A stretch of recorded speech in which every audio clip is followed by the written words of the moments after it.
All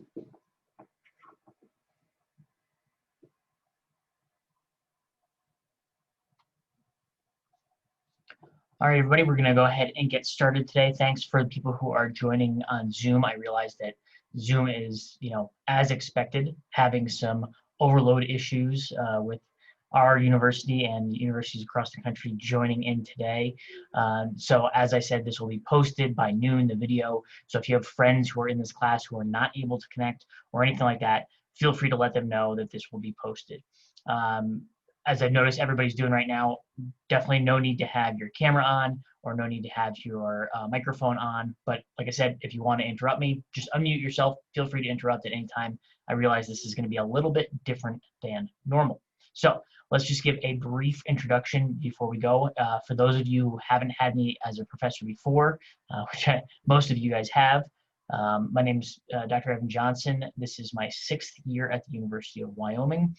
Before this, I was a postdoc at the University of Arkansas, did my PhD and my master's at the University of Connecticut, which is the state I'm originally from. Between my master's and my PhD, I spent some time working for the Navy out in San Diego, doing some really cool research with them. And the way that I got introduced to this class overall was during my postdoc. One day, my postdoc professor came to me and said, "Hey, can you teach a class for me? I have too much going on this semester. I need you to teach this class." And I said, okay. And so that first semester, I kind of got into it and just got through it as you are teaching a class any first semester. But since then, this class has really grown and it's one of my favorite courses to teach. So I want this to be kind of a team effort, as I mentioned before, and it's going to be up to everybody in the class, not only who are watching live, but also who are watching on video, to make sure that we have the best class we possibly can. If you watched the video I posted, I believe it was on Saturday, about kind of making the best of the situation and controlling what we can control, I talked about how that's important for making this class good. The other reason that I forgot to mention on Saturday of why that is so important is because there are going to be a lot of students out there this semester who are kind of phoning it in, saying, well, this isn't as good as it should be, so I'm just going to kind of take it easy. What I think everybody in this class and at UW should take to heart is, this is your chance to really get ahead. If you can make the most of this semester overall, you're really going to put yourself in a great situation when you graduate to be a top contender for those jobs that you want to get or go to graduate school. So think about that when things are getting hard or when the tech's not working the way you want it to work. Think, okay, I got to just do what I can do. And I know that's what all of my instructors are going to be doing. And that's going to put me in the best situation when I finish this. So let's move on to the old syllabus. After this little picture that I have here, this has 4 great examples of doping that we've seen, not necessarily in my lifetime, because this was the 1976 Olympics with Steve Prefontaine and Lasse Viren. But the first thing we'll talk about here is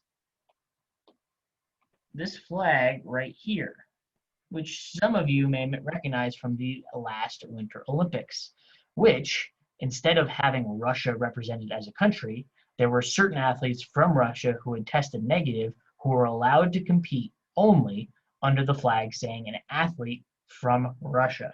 And the reason that that happened is because it was discovered that the country of Russia had a state-sponsored, meaning government-imposed, doping program that they were having all of their athletes do, or most of their athletes. Some who tested negative consecutively were able to still compete, but they weren't able to represent Russia. And that's an ongoing scandal. There's a great movie out there that some of you are going to watch in cooperation with this class, and it really gets into the depths of what is going on. And I believe it's probably not just isolated to one country. I believe there are different gradations of that all around the world. Second one here, we got our buddy Lance, and if anybody's seen the most recent 30 for 30 on Lance Armstrong, I think you have a pretty good idea of what he did to be able to compete. Behind him is an athlete from Italy, that's Marco Pantani. Marco Pantani used different performance-enhancing drugs. Specifically, he used a lot of cocaine. And unfortunately, due to his downgrade in cycling after Lance came along using a lot of EPO, Marco Pantani actually kind of had a fall from grace in Italy and unfortunately took his own life. So it was really, really, the downsides of using drugs in sport are not only isolated to, oh yeah, well, you're giving the people and the kids who are watching kind of false hope. No, it has a lot of results with the athletes themselves. And that's what we'll talk about in portions of this class.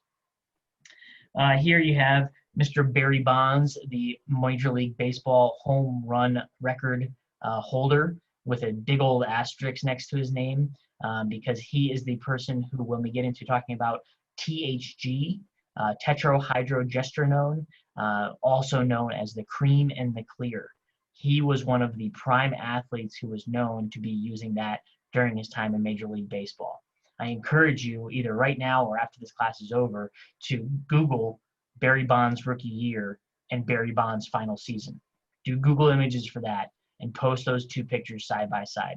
And I guarantee that there is no amount of bench pressing and squatting you can do to make that change naturally. Okay? And as I said here, our last picture with Lasse Viren and Steve Prefontaine. Steve Prefontaine is a hero of mine. He was an American distance runner back in the 70s and kind of came along with this no holds bar, kind of I'm going to run my own race attitude. And it was very strange for Americans to be good at distance running, because at this time in the 70s, there weren't really any great American distance runners, with the exception of maybe Frank Shorter. And so he got into the Olympics. This was during the Olympic 5K, and he was beaten by Lasse Viren in that race. Great video. If you want to watch that one, you can Google that video as well. It's on YouTube.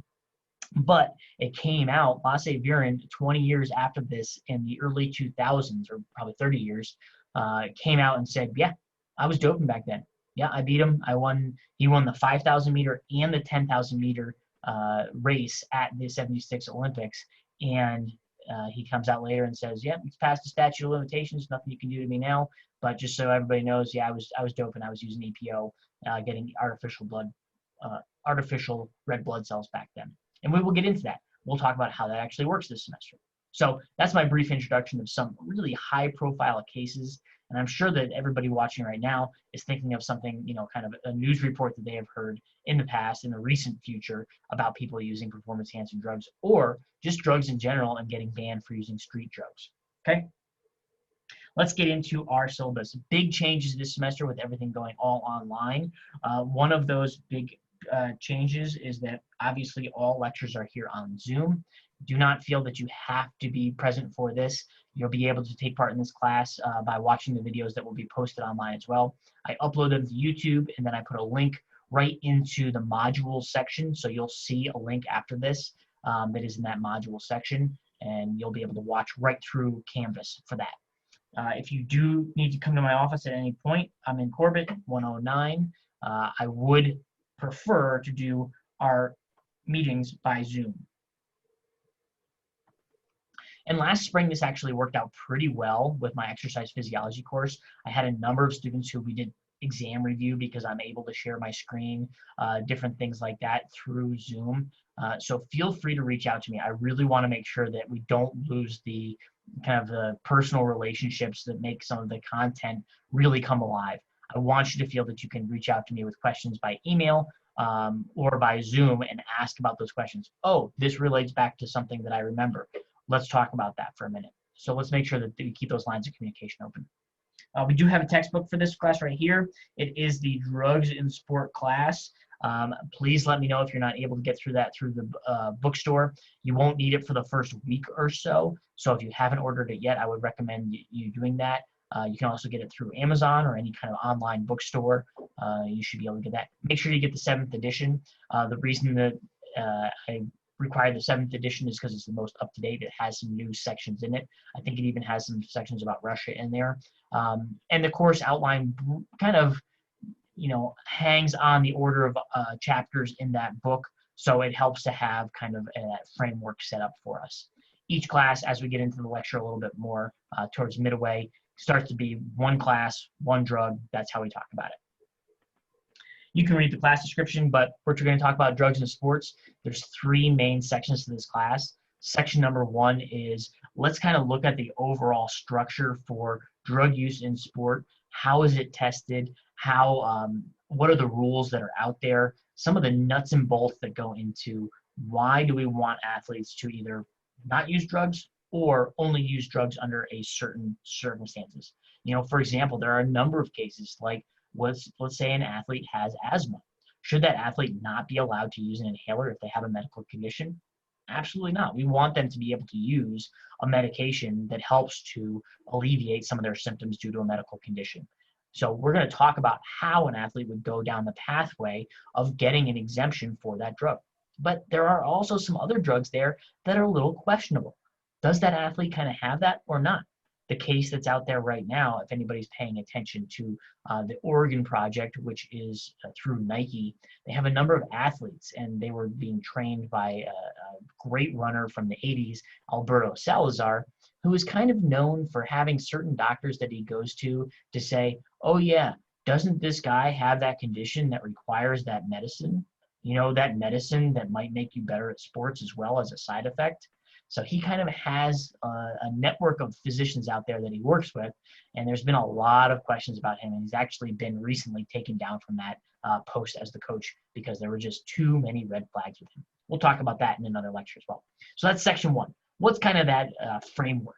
Section 2 is illegal drugs. Let's talk about all the most illegal drugs that are not able to be taken by athletes at all, okay?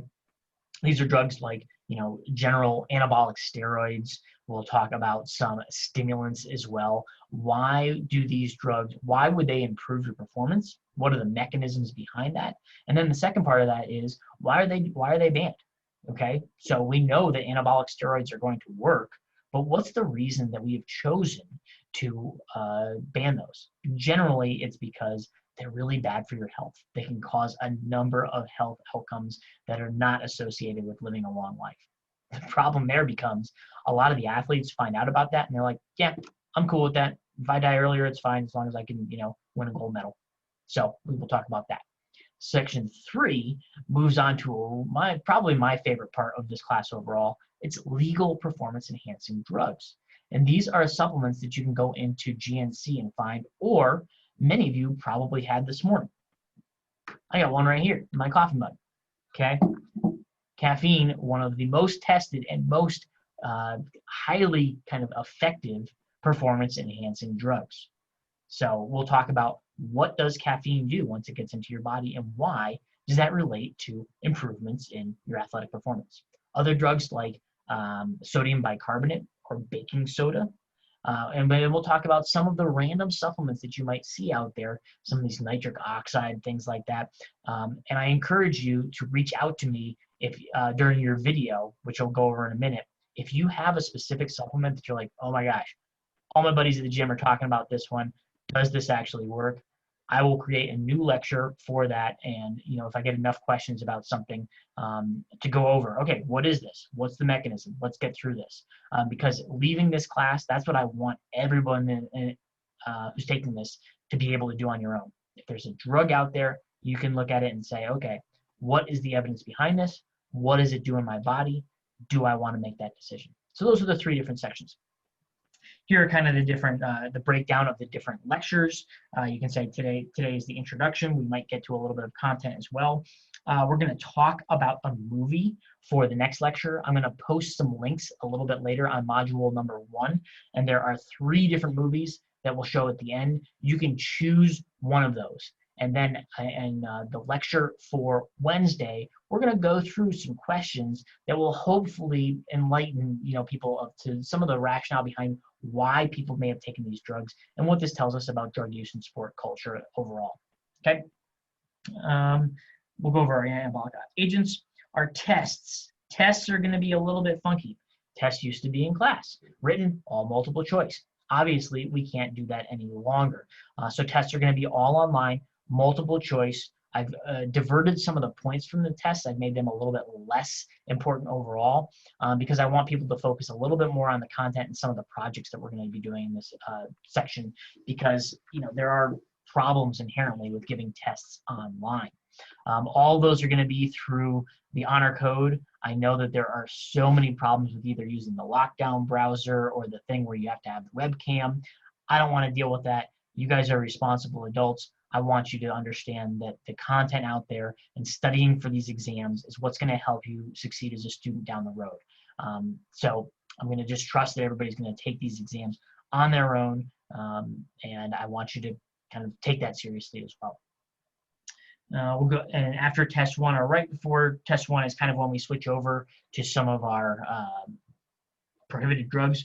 We have a guest lecture that I have recorded with Pete Prigge and Phil Willey from athletics. Actually, Phil has moved on to the legal office now at the University of Wyoming, but both of them are former college athletes, and Pete is one of our compliance officers, I think the head compliance officer here at the university, and they have a great discussion, and we'll watch the lecture from, I believe it's last year, where they came in and told us all about what happens at UW for drug testing.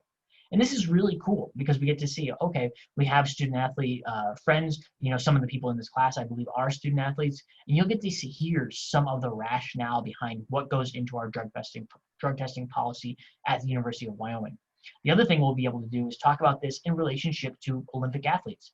How is the testing different here at the University of Wyoming compared to our Olympic athletes? What changes when you go from being an amateur athlete, regardless of where you are on your, thinking that we should pay college athletes, into being a professional athlete? What changes about the testing, what drugs you can and can't take, and any detection limits? We'll talk about marijuana, and that's a really big one as far as university and Olympic testing. All right, after test one, we get into some fun ones like blood doping. We talked about that with LaSavierin a minute ago. We are going to have a debate. Obviously, this one is going to be a little bit different because we can't be in class split up on two sides yelling at each other about why we think drugs are good or why we think drugs are bad. But we're going to find a way to do this so that we can actually have a debate and talk about, do we think all athletes should be able to use all drugs? It's the athlete's choice. They know the outcomes of the drugs. If we just allowed everybody to take everything, wouldn't that get rid of a lot of the problems we have with trying to find people who are taking drugs, and then some people slipping through who don't test positive but probably are taking something? If we just allowed everybody to take everything, well, then we don't have to worry about it, okay? Versus the other side saying, you know what, there are some really bad things that can happen. If we're looking out for the overall best interest of our athletes, we want to make sure that we continue testing, okay? We'll talk about altitude training, and that's when we kind of move into our legal methods of performance enhancing. Altitude training is one of my favorite topics in this course because it's something that all of us here in Laramie can relate to. I'm sure if you're an endurance athlete and you move from somewhere else, you noticed a big change when you got to altitude, okay? Test number 2, we'll talk about some fun things like melatonin. I'm sure a number of you have taken that, maybe to help you fall asleep at night. What about for performance enhancement? What are some of the benefits of melatonin? Okay, sodium bicarbonate, we talked about that. Alcohol use in sport, not as big of a deal as it used to be, but in the 90s and 80s, it was a big deal. A lot of pitchers from Major League Baseball would be using alcohol before they would go out on the field. Classic story of a pitcher for the New York Yankees, the guy David Wells. He, after throwing a perfect game, eventually after his career was over, came out and said, yeah, I was hammered during that game. And it's just like absolutely wild to me because I know how I feel after having, a beer after a run. I cannot imagine any of these athletes combining alcohol with top level athletic performance. But we will talk about that in this class. Why does it do it? What's it have to do with state anxiety? Might even get Dr. Reddy's opinion on that one because he has some really good insights on how that might help. Okay, and then the last part, this is really important right down here. Let's change our color. Let's get over to our highlighter.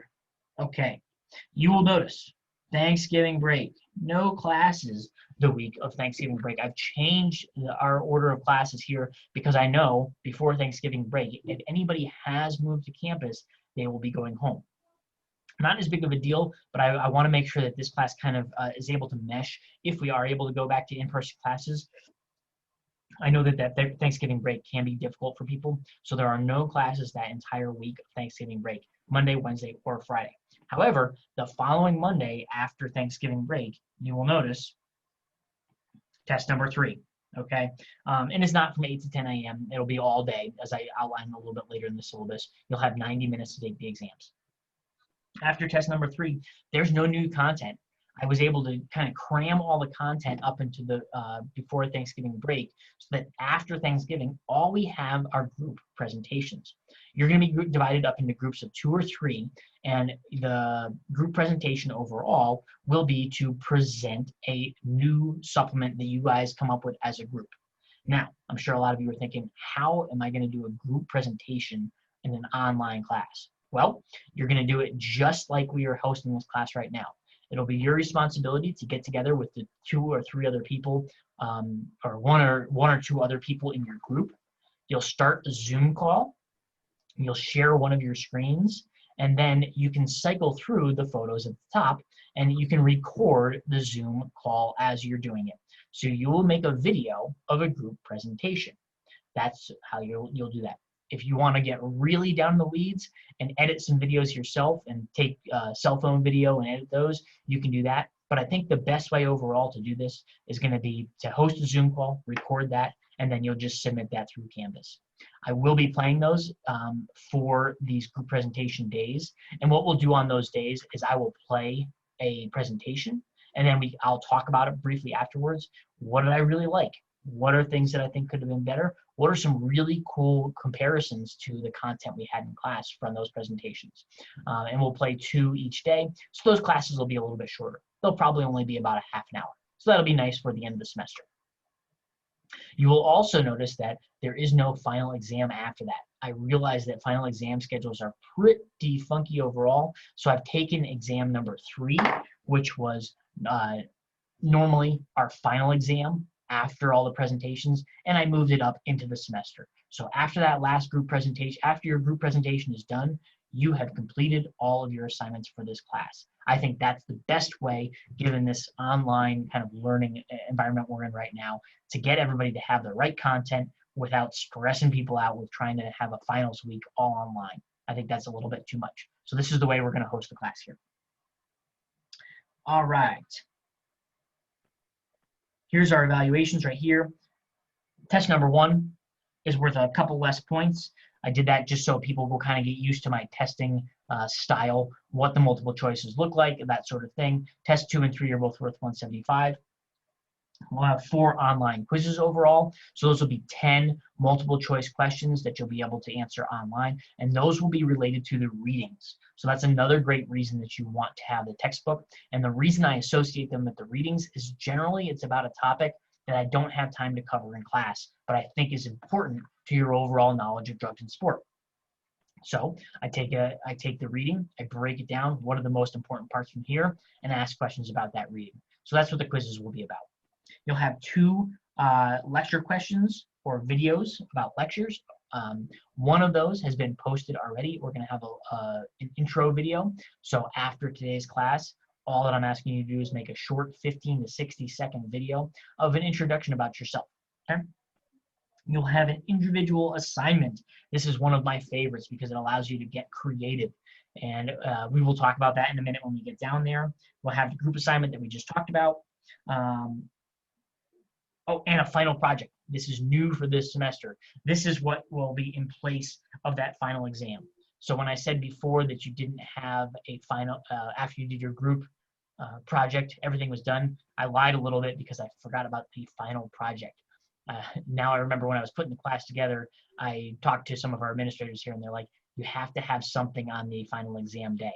So the final project is what's going to be on there. And you can start this at any time. It's a really cool program, and you'll be learning how to draw cellular mechanisms through this program.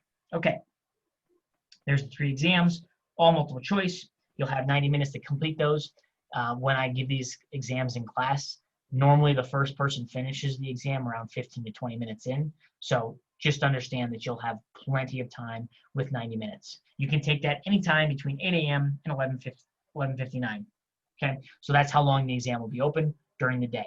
What I want to say right here when I'm talking about this is the exams, quizzes, and some of the individual assignments overall, these things have hard due dates associated with them. If I want to put an assignment online, I have to put a due date associated with it. But this semester is not normal. People have a lot of different things coming up. Please get in contact with me. If you are not able to meet one of the deadlines, reach out we will be able to make it work. Okay, I want you to get the content. I don't want to have to be, a strict rule enforcer when it comes to, oh, you can only get this lecture question in up till 11:59. If you turn it in at 12:01, then obviously you didn't get the content. That's not true. So I want to make sure that you guys understand that beforehand. And if something comes up, reach out to me. Okay, we got those 4 online quizzes. Our lecture questions, those will be video responses to questions. So the first one is going to be your intro. The second is you're going to see a date associated with one of the lectures, and you will have the responsibility to submit a short question, 15 to 60 seconds. Once again, you'll record it straight through Canvas, and you will be able to just ask a question about the previous day's lecture. I'll play that in the beginning of the next lecture, and that will allow us to get some people out there to say, oh, and now I remember, Tristan was in my class this semester. Okay, that's cool. I can actually see that person and understand that they're going through this with me as well. All right, I want to have a little bit of that personality in here. The individual assignment is one of my favorites. I call it Selfies for Science, and what I'm going to have you do here is create an original photo, okay? And I want you to encompass some of the themes that we've talked about up to that point. You'll see it is due on October 21st, so get your planner out right now and put in there individual assignment for performance and drugs due this day. All you're going to do, you can make it in a number of different ways. If you want to draw it by hand and take a picture with your phone and upload it to PowerPoint, do that. If you want to digitally create things, I've had people do something called like Bitstrips, which is a comic program online. A ton of different really creative examples out there. All I want you to do is take 5 concepts from our class and put them into this photo, okay? I'll be posting some examples from semesters past as we get closer to that date, so you can kind of start thinking about what you might want to do for that. Then we talked about our group assignment. This will be kind of 2 to 3 people, and all you're going to do is come up with a new drug. If you've seen before, if you come into my office, that shelf up there has all of the examples from previous years of a physical product. So they made a jar that had their new supplement in it. Obviously, we won't be able to do that this semester, but you're still going to be coming up with your own new supplement. The final project, you're going to be using a program called BioRender. And some of you may have heard of this before. And I encourage you to kind of look at it. And what it is it's similar to, MS Paint, if you've ever used that before. But what it does is it has a lot of preloaded kind of pictures in it or shapes that are related to different organelles within the cell. Cool. So what we're going to do from this is you're going to use this program and choose one of the pathways that we talk about, whether that be the pathway of a steroid binding to the hormone receptor element in DNA and upregulating proteins for that mechanism, or maybe it's sodium bicarbonate. How does sodium bicarbonate work? But you're going to use this program to draw, basically cutting, pasting these different shapes and arranging them within a cell, some of the cellular mechanisms. And this is a really cool project overall, because if you ever go on in academia, you'll look through a research paper and you can see some of these mechanisms that are drawn out. They're not hand drawn like we're going to do most of the semester. They're drawn in very nice digital pictures. BioRender is generally going to be the program that a lot of those professors and students use to make those. So this is just going to give you some exposure to that program overall, and kind of an easy way where you'll already have the example. And what I want you to do from there is just use this new program. So that's your final project, and that'll be due on that Friday of finals week. Grade discussions, really, really important point. If you've taken XPhys with me, you know how I like to have discussions because I change the exams each year. I change the exams to be specific to the content that we cover in our lectures. So basically, if we're not able to cover a topic one year, there's no questions on an exam about it. If we really cover a new topic this semester, I want to make sure that you're rewarded for being in that lecture overall and have a question about it and get your 5 points on the exam because we talked about that in class. Okay, so I'll add new questions. With that, with adding, subtracting, changing questions around, some mistakes are made. Sometimes I'll put a question in there and I won't realize and won't think about it in the same way that you as students think about it. And some of the answers that I think are wrong, a lot of students will come up to me and say, well, if you think about it this way, this one could be right too. And I'm like, yeah, they're right. So I want you to contact me if after we go over the exams, which we will do in class and by video, after we go over those exams, if you're like, man, I answered this question this way and I got it marked wrong, but I don't think that's wrong. Get in touch with me. We'll set up a Zoom meeting and then we'll go through that and we'll say, okay, well, here's my rationale for what I chose. Let me hear yours. And if it makes sense, or if I had a question wrong overall, you're getting those points back. And everybody else in the class will get those points back as well. So think about that as you're going. The one stipulation I have for this kind of rule is that you have to contact me within 7 days of getting the grade. So after that grade is posted, you got 7 days, or after I review the exam, to get in touch with me. The reason I have that is my first semester here at the University of Wyoming, I had a student come up to me right after the end of lecture or the end of classes were over, between classes and finals, and say, oh, hey, Dr. J, I think on exam number 1 back in September, you marked me off for this one, and I really shouldn't have gotten points marked off for that. And I was like, well, why didn't you talk to me? Well, because I have a 79 right now, and I really want to make sure I get a B. No, that's not why we're doing this. We're not doing this if you're gonna be scrounging for points just because you're on the cusp of a B to a C or an A to a B. No, I want to do this because we want to make sure that we get things right. So do your homework, get your questions to me within 7 days, and I'll be happy to change any grades. Okay. Here's our kind of breakdown. I think the total number of points overall is, and then also this is from when the university came to us and said, that's it, we're doing pluses and minuses. This was, I believe, in 2018. They said, we're doing it, everybody's got to do it. And then right before the semester started, they said, oh, never mind, we're not doing it. So do not pay attention to the pluses and minuses here. We are doing whole grade lettering. So this should be A, B, C, D. Okay, so anywhere in that range. There are no pluses and minuses for this. I will update the syllabus to identify that. One thing I usually talk about in classes is the use of our disability support services right here. It's really, really different now with classes being online. If you previously used the disability support services, I want you to reach out to them and talk about what services may be available for taking the exams online. Maybe you need a little bit more time, even in an online exam that I'm giving 90 minutes for. Talk to them. I'm really, really like working with them. They're fantastic at getting me the information, reaching out to me beforehand, making sure they have whatever they need to give these tests. Also, that's just if you're continuing with using disability support services. If you get into the semester and are like, whoa, this is way different. When I'm in class, I'm normally able to take in this content without any problems, but now I'm having a lot of problems. I did really bad on that first exam. I'm having some trouble, understanding this in this type of format. Reach out to disability support services. I've had meetings with these people before.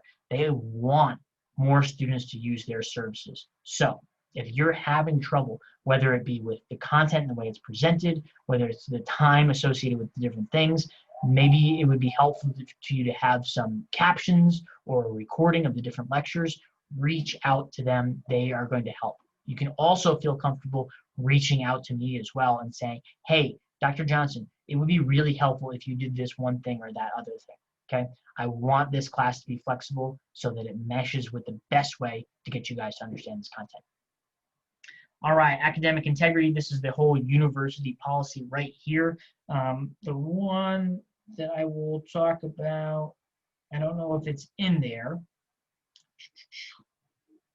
but the biggest one here, we won't have it too much of a problem because we don't actually have any really written turned in assignments or homeworks this semester, which is nice. But generally, if we do have any group assignments, I want to make sure that you're doing still, if you're doing things as a group, that you're doing your own part of that. So there is nothing that is written that's going to be turned in this semester by you guys.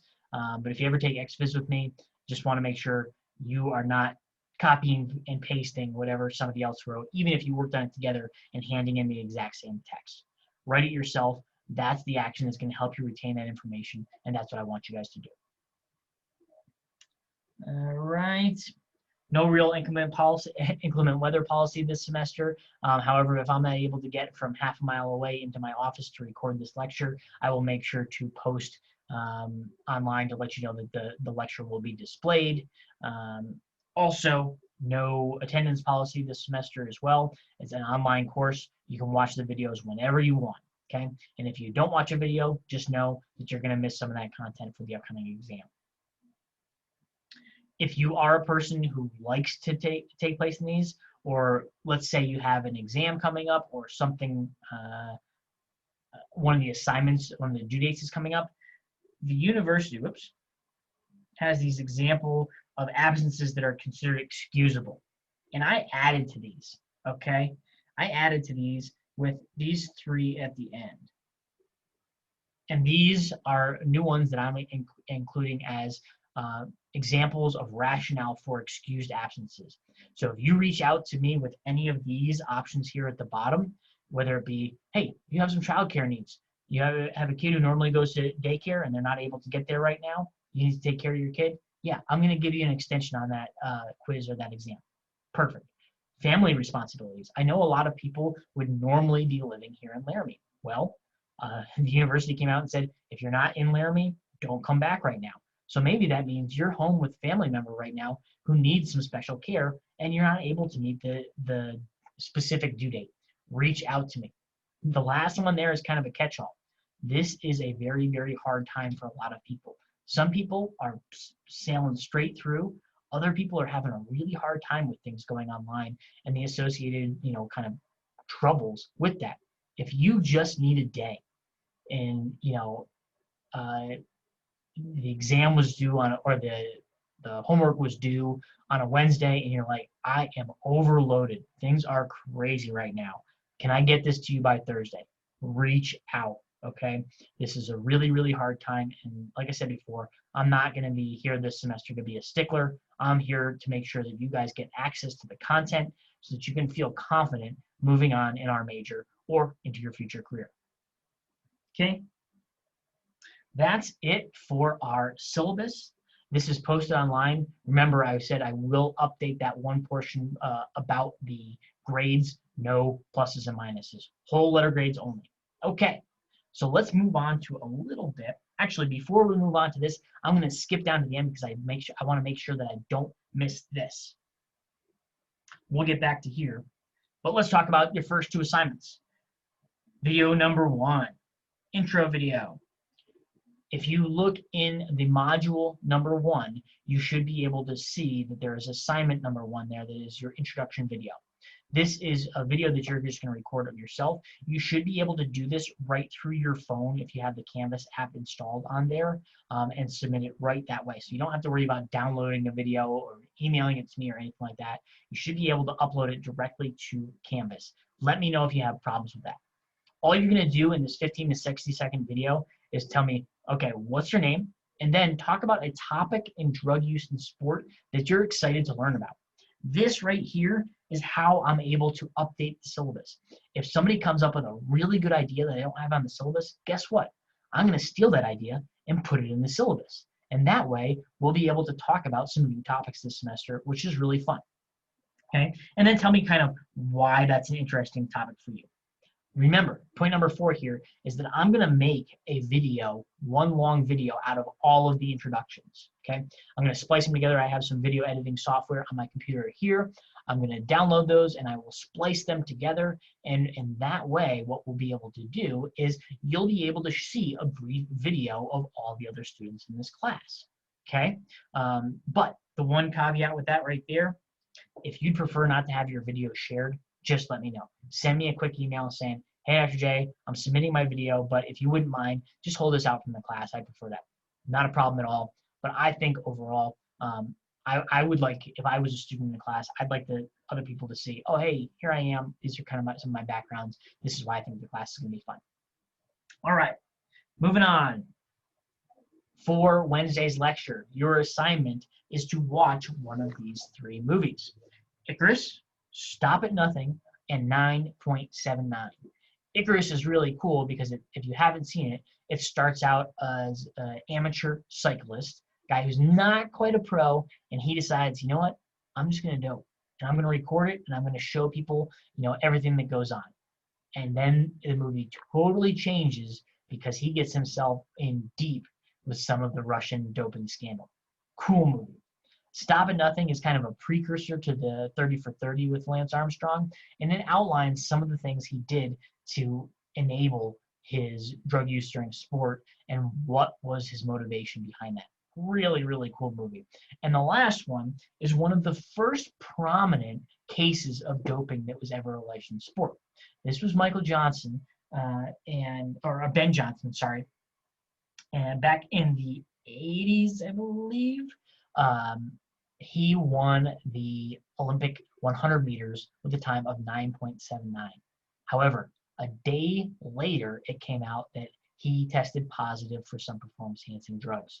It's really cool because the other part to this is this fellow behind him, who you might recognize there as Carl Lewis. Well, the story gets pretty intriguing when they talk to Carl about his history with performance-enhancing drugs as well. So I really encourage you, choose one of these movies and watch it. We're going to talk about all 3 Wednesday's lecture. That's your assignment for Wednesday. Watch one of these movies and make a brief intro video for yourself. The video itself is worth 25 points. It is a yes or no answer. I'm going to either click, did I get a video from this person, or click no, that I didn't get it. So you either get 0 points or 25 points. My goal there is to have this be really low pressure. I'm not looking for anything super specific overall. All right. Looks like we got a chat. Where can we access these movies? Great question, Hannah. I believe that Icarus is available on Netflix. I'm going to be posting links because I think that 9.79 is available on YouTube.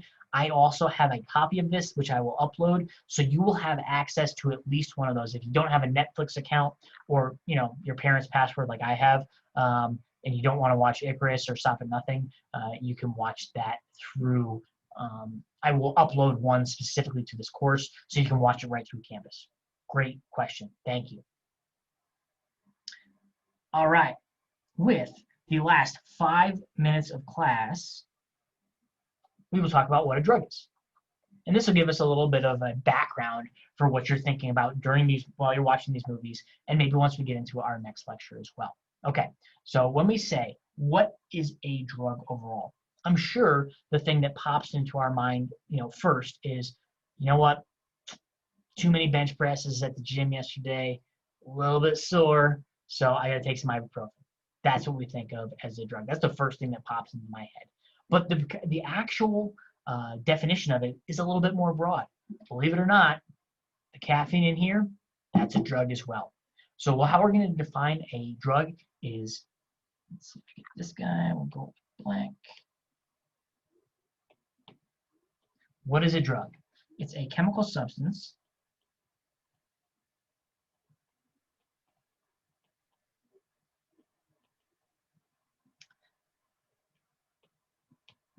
that, by interaction with a biological target,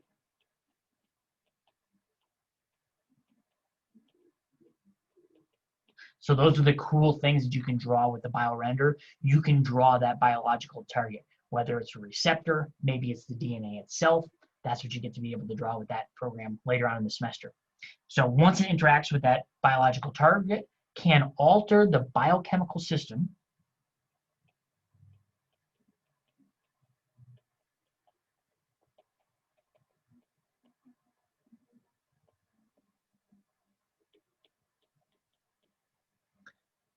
of the body and homeostasis.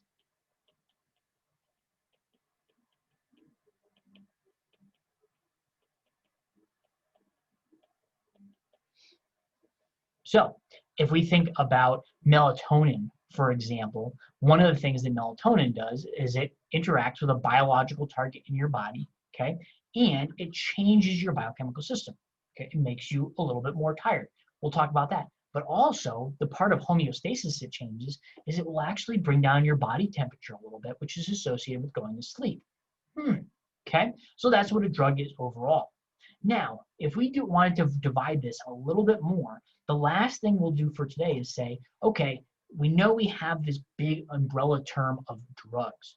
Well, under that, we have what is medicine versus what is a supplement, okay?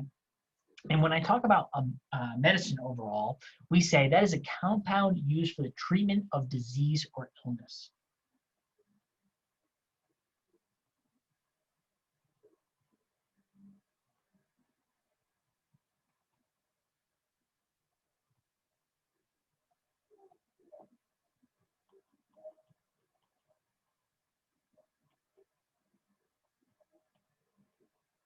And then on the other side, what about a supplement? A supplement is generally a compound that is used to supply a deficiency or reinforce a whole.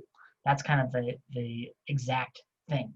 You might have heard this if you listen to any podcasts, you hear commercials frequently for athletic greens. Okay, you'll hear about that.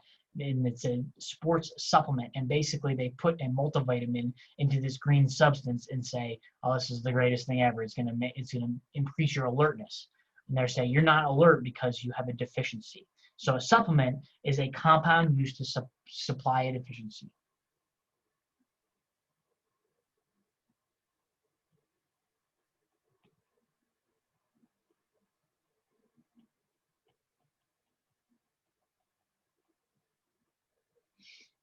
And overall, if we wanted to kind of compare and contrast these, a medicine is unsafe until proven safe.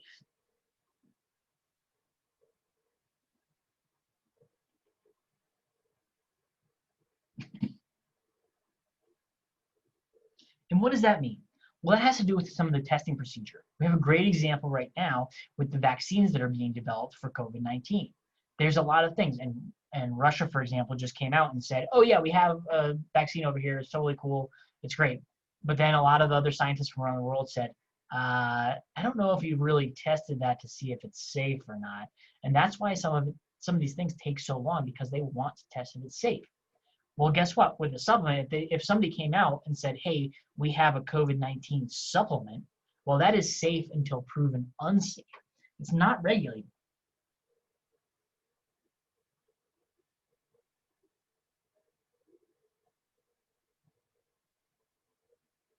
So, for example, they had those things a few years ago, those crazy bath salts that people were taking, and basically they were marketed as these salts you just put into your bath, but turns out truckers and a lot of other people were doing other things with them, and then causing them to have these crazy psychotic breaks. Well, when they first went on the market and made a lot of money, they were safe until all these negative cases came up, and then people say, whoa, whoa, whoa, we got to pull these off the shelves. People are, going bonkers after this. Okay, so that's what a supplement is. However, if that same thing, that bath salt, was offered as a medicine, well, it would have had to go through rigorous testing beforehand before it got on the shelves in the first place.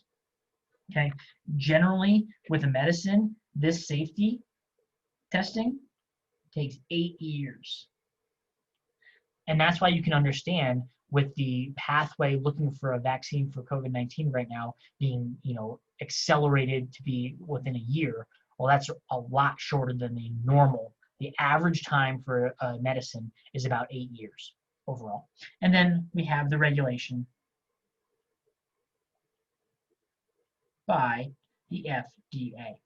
And we're going to watch a great, quick little PSA from Mel Gibson next time about how supplements are not tested. So no testing for our supplements overall, and they are partially regulated.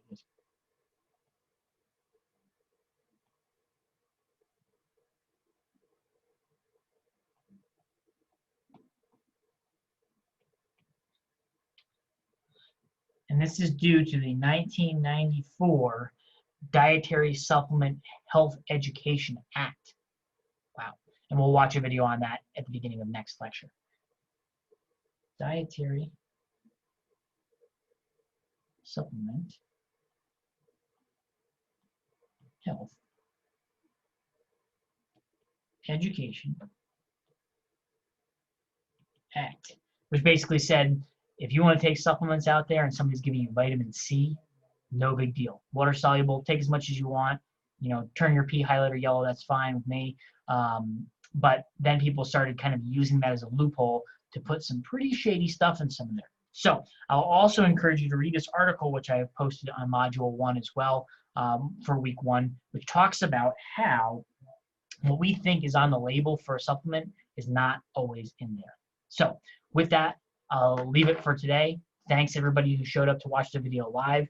Thanks to everybody who's watching the video right now through Wild Courses. If you have any questions, I'll stay online for a couple minutes here if you want to get into the chat and ask any questions. Otherwise, I will see you guys on Wednesday. Don't forget to make your intro video and to watch one of those videos. I'll post links a little bit later today for the videos. See you guys on Wednesday.